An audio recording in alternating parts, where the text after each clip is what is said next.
2 Samuel 19. The king was shaken and went up to the room over the city gate and wept. He said as he wept, "My son Absalom, my son Absalom, if only I had died instead of you, Absalom, my son, my son." Joab reproves David. Joab was told that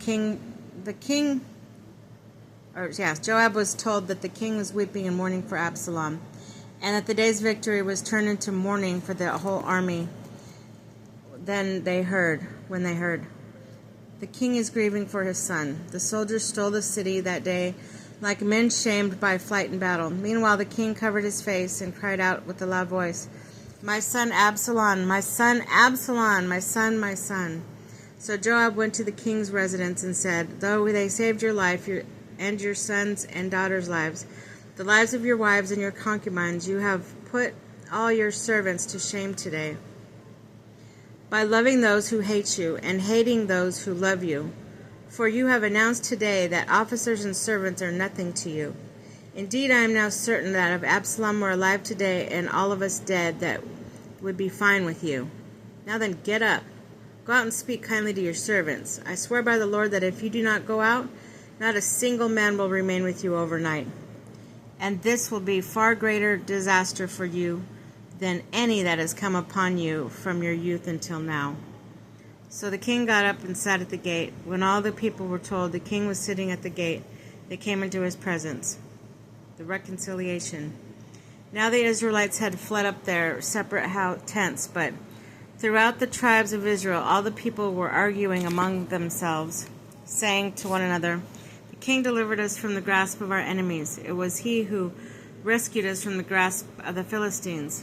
Now he has fled the country before Absalom, but Absalom, who we anointed over us, has died in battle. Why then should you remain silent about restoring the king to his palace?" When talk of Israel reached the king, David sent word to the priests Zadok and Abiathar, "Say to the elders of Judah, why should you be last to restore the king to his palace? You are my brothers, you who are my bone and flesh. Why should you be last to restore the king? Also say to Amasa, are you not my bone and flesh? May God do thus to me and more, if you do not become a commander of the army permanently in place of Joab." He won the hearts of the Judahites altogether, so they sent message to the king, "Return with all your servants." David and Shimei. So the king returned, and when he reached the Jordan, Judah had come to Gilgal to meet him and to bring him across the Jordan. Shimei, son of Gera, the Benjamite from Bahurim, hurried down with the Judahites to meet King David, accompanied by 1,000 men from Benjamin, Ziba too. The servant of the house of Saul, accompanied by his 15 sons and 20 servants, hastened to the Jordan before the king. They crossed over to the ford to bring the king's household over and to do whatever he wished. When Shimei, son of Gera, crossed the Jordan, he fell down before the king and said to him, "May the Lord not hold me guilty. Do not remember or take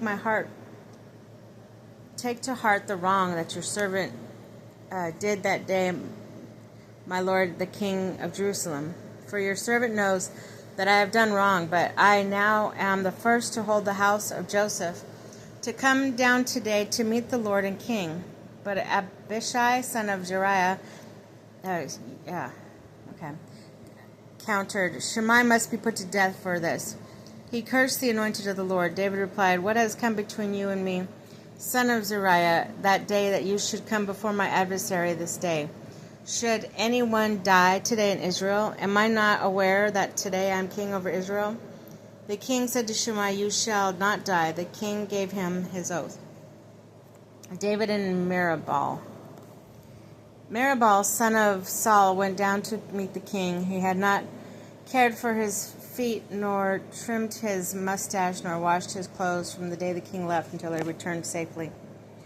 When he came from Jerusalem to meet the king asked him, "Why do you not go with me, Merib-Baal?" He replied, "My lord king, my servant deceived me, for your servant said to him, Saddle the donkey for me, that I may ride on it and go with the king. Your servant is lame.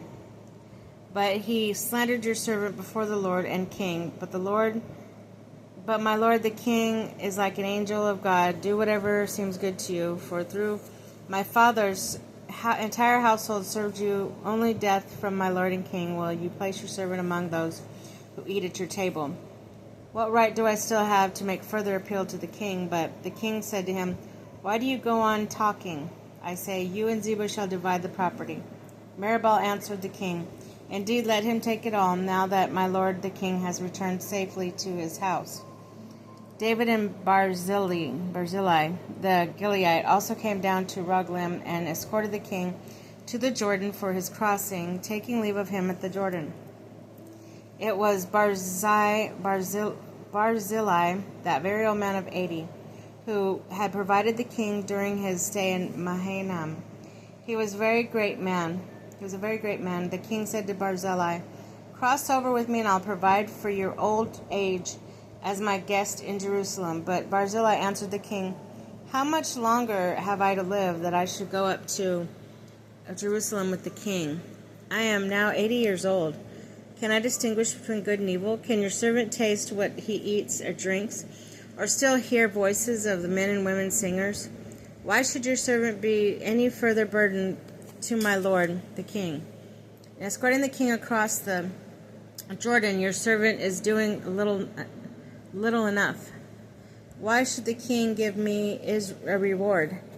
Place your servant, go back to die in my own city, by the tomb of my father and mother. Here is your servant Chaham. Let him cross over with the Lord my king. Do to him whatever seems good to you. Then the king said to him, Chaham shall cross over with me, and for him I will do whatever seems good to you. Anything else you would like me to do for you, I will do. Then all the people crossed over the Jordan, but the king remained. He kissed Barzillai and bade him farewell as he returned to his own palace, or his own place. Finally, the king crossed over to Gilgal, accompanied by Chimham. Israel and Judah quarrel. All of the people of Judah and half the people of Israel had escorted the king across. But then all these Israelites began coming to the king and saying, Why did our brothers, the Judahites, steal you away from and bring the king and his household across the Jordan along with all David's men? All the Judahites replied to the men of Israel, Because the king is our relative. Why are you angry over this? Have we handed anything to eat at the king's expense? Or have portions of his table been given to us? The Israelites answered the Judahites, We have 10 shares of the king. In the king, we are the firstborn rather than you. Why do you slight us? Were we not the first to speak, restoring our king? Then the Judahites in turn spoke even more fiercely than the Israelites.